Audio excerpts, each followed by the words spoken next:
Hello there, and welcome back to another C# intermediate tutorial with the Stride game engine. In this tutorial, we'll learn about async scripts. By the end of this tutorial, we've learned what async scripts are, what kind of use cases they are being used for, and we'll have made 2 async scripts ourselves. You may notice that this scene looks kind of familiar, and that's right, because it's almost identical to the collision trigger scene. However, instead of using a sync script, we'll be using an async script. Additionally, we'll also be making a script that retrieves data from an online API.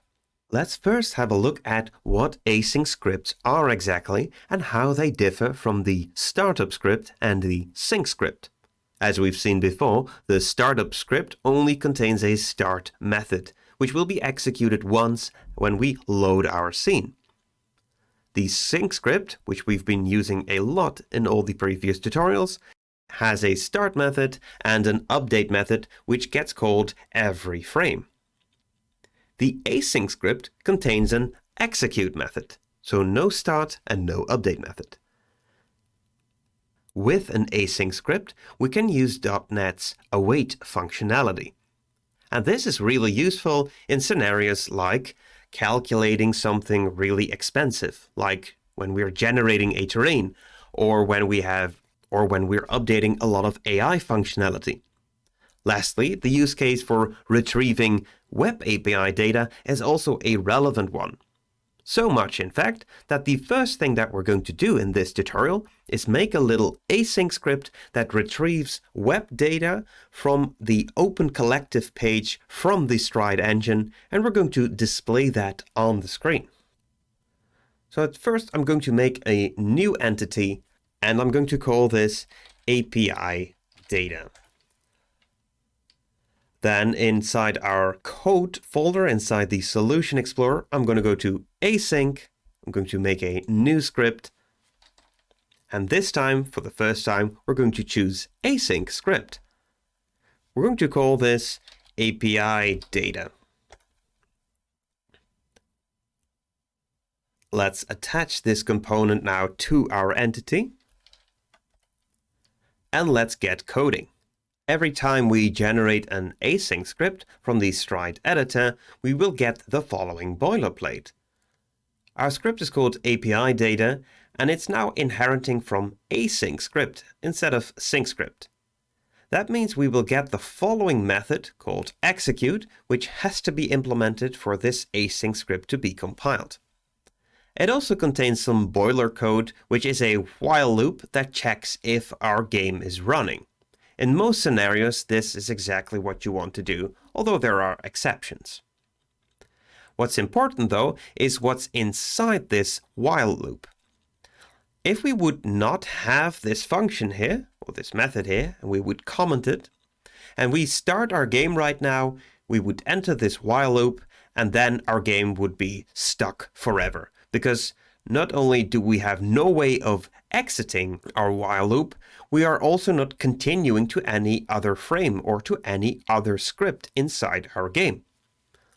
And that's where this method await script.next frame is being used for. We're telling Stride that it is okay to move on to the next frame. Now let's make the actual code for our script. If we press a certain button, then we want to retrieve some data. So we're going to say is key pressed, keys, let's say key A, it's really not that relevant. Then we want to retrieve some data. Let's store that, or let's use a different method for this. So let's generate a method, throw away the not implemented exception. And now in order to retrieve some data, we need to make use of some sort of class that supports retrieving that web data.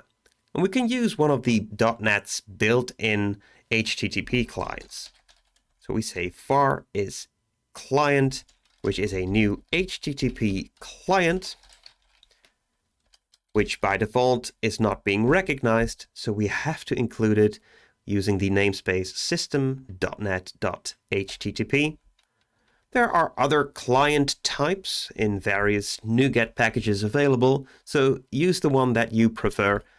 For the sake of this tutorial, we'll be using this HTTP client. Now let's retrieve some data from an online website. We can say await client.getAsync, and all we require now is a URL where we can get some data from. Let's have a look at that first. In case you're not familiar with it, this is the Open Collective page from the Stride 3D engine. It's where people can donate money to the Stride game engine, and here everyone can see how we spend our money that we've gathered. If we scroll down a little bit, then eventually we come at this particular location, which is called Events. Every time we have a blog or a community meeting, then this will end up as an event on the opencollective.com website. The Open Collective website offers this data in a JSON format, and we can actually retrieve that from inside our game. So as you can see, we're going to opencollective.com/stride3d/events.json, and there's some limiting information. And we can actually get this JSON data in our game. And for instance, we could display the name of all those events on our screen. Now, obviously, this is a little bit of a boring example. Normally, you would have something interesting like a high score from a user, or if there is any user-made content available for your game. Let's copy this URL and use that inside our script. Now all we have to do is say or check what that response is. If the status code of our object is equal to status code.ok, which means that the connection to the website was made and we've actually retrieved some data, then we want to store that data inside our script. We can do this by saying string content is await response content.read as string async, and now we've stored everything that was inside that call in this one variable called content. Now, to make it ourselves just a little bit easier, and this really comes down to taste on how you want to interact with this data, one thing that we can do is, instead of reading out this raw JSON data, is that we can convert it to an actual C# or .NET object, if you will. So I'm going to be making a public class here. Public class, let's call this Open Collective Data. And it contains a public string name. For now, that's all we want from this data set. Of course, there are more variables available inside this JSON data, which we could add here as well. If you would have some sort of high score, then you would have things like a time, amount of retries, username, etc. You would store that inside a little class or even a struct. So we have this Open Collective Data object. So let's convert that content to actual readable data. So let's go up here. Let's remove this particular line, and let's make a public, or let's make a private variable, which is going to be a list, Open Collective Data. I'm going to call this OC Data, nice and short name. Let's also initialize this OC Data inside our execute method. So this code will be executed as soon as our scene loads with this component attached to it, and then it will never pass this line again because the execute method is being, well, only executed once. And let's make use of that variable here by converting that content that we have to a list with Open Collective Data.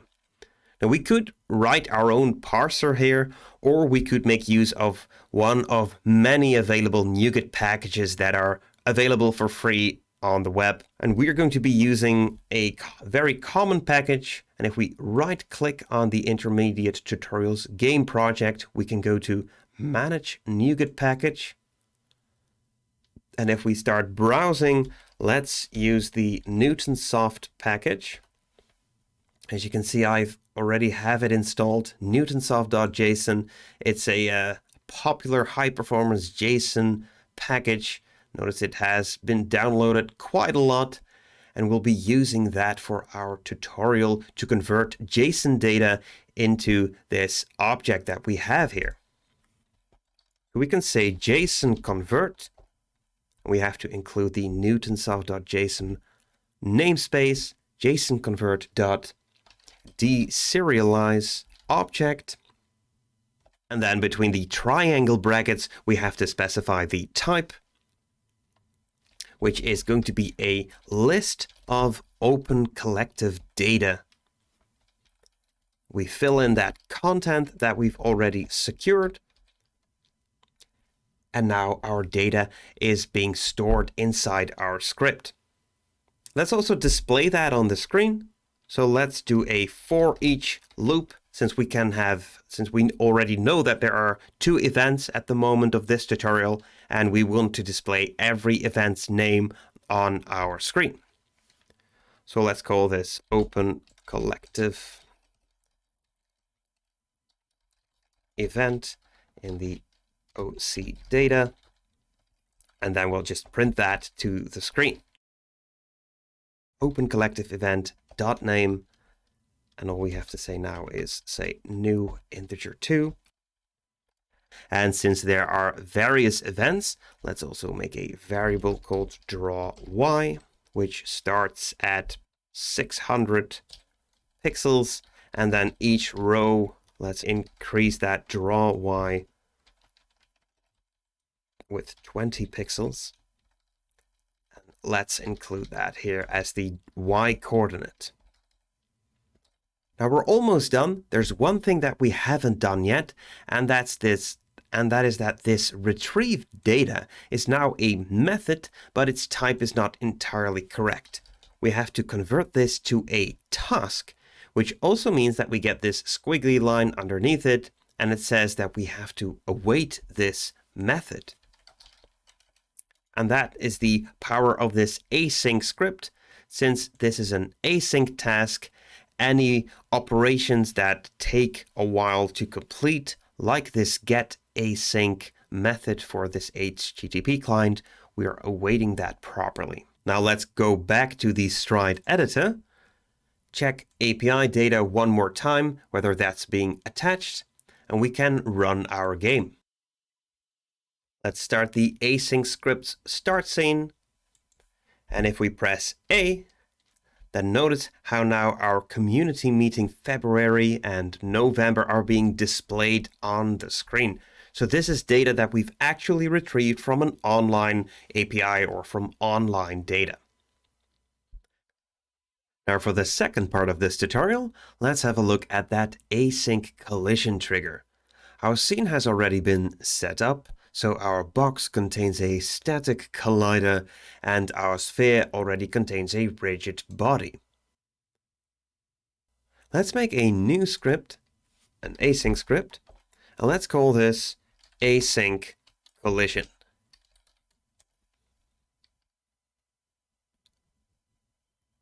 Let's attach it to this async collision trigger entity.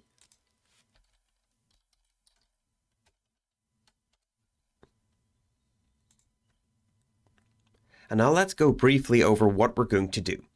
So at the moment we start our scene, we're first going to cache the material that we have, and we're going to load in a second material, a yellow material. Let's have a look at it. We go to the materials folder, and here we can find this yellow material.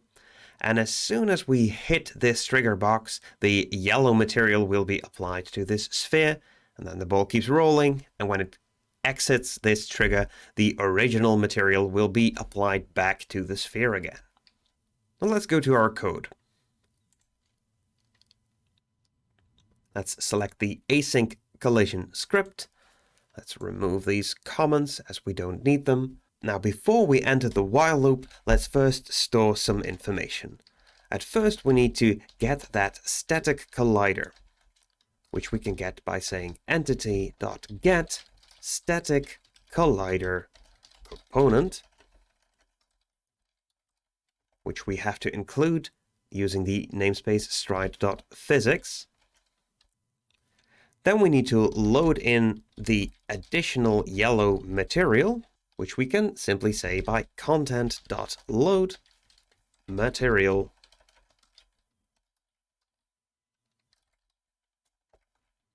And we have to use stride.rendering namespace for that. And then we can type in the path to our material. And now we can make use of this static collider and access its async methods. So we're going to await a collision. And we can do that by making a variable called collision. And then we say await static collider new collision. And what happens right now is our script will sort of wait, and until it has a new collision, this script won't really do anything.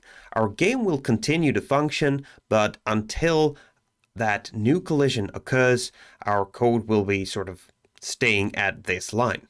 And since we do not have some sort of if statement in our script like we had with the API data script, we can also remove this next frame method. Now, as soon as we have a collision, let's first check what the other collider is. We've already seen this with a previous tutorial, so I'm just going to type that out. We're going to have to make sure that the static collider, if that is similar to the collision collider A, then we know that the other one is collider B. And if it's not, then it's going to be collider A. Now that we have this ball collider determined, let's retrieve its model component and store that in a variable. So we can say ball collider get dot entity, and then we get the model component. And now let's store that red material, and let's call that original material is model component dot materials. And then at the first index, we'll find that first material of that red material. And all we have to do now is say model component again dot materials, and again at that index, instead of having that red material, let's now swap that out for that yellow material which we loaded above the while loop. And that material will stay attached to that sphere as long as there is a collision. But now let's say that we want to swap back the red as soon as our collision has ended. Luckily, our static collider has a method for that as well. And again, this is an awaitable method, so we can use that await keyword again. So we say await static collider, and this time we say collision ended. So this collision keeps on going, it keeps on letting our sphere be this yellow sphere, but as soon as it ends, so it will wait on this particular line, once that happens, we swap back to the original material. One last time, we are awaiting that new collision, and as long as that's not happening, our script will stay at this particular line, but our game will continue to keep running. And then as soon as we have a collision, we retrieve the model component of our sphere. We store its material in the original material file. We then set the yellow material. Then we just continue to wait. And this could be many frames until there no longer is a collision. But once it happens, once we've awaited that collision ended, we set back the original material to our sphere. So let's give this a spin. Our game has been built. Let's start up Async Scripts again. Our ball is yellow, and once it exits the trigger, it becomes red again. One more time, yellow when it enters, and red again when it exits our trigger. So you've now had a brief look at async scripts, what the use cases are, what the differences are with the sync and startup script, and we've seen these two different ways of how we can use an async script inside our game.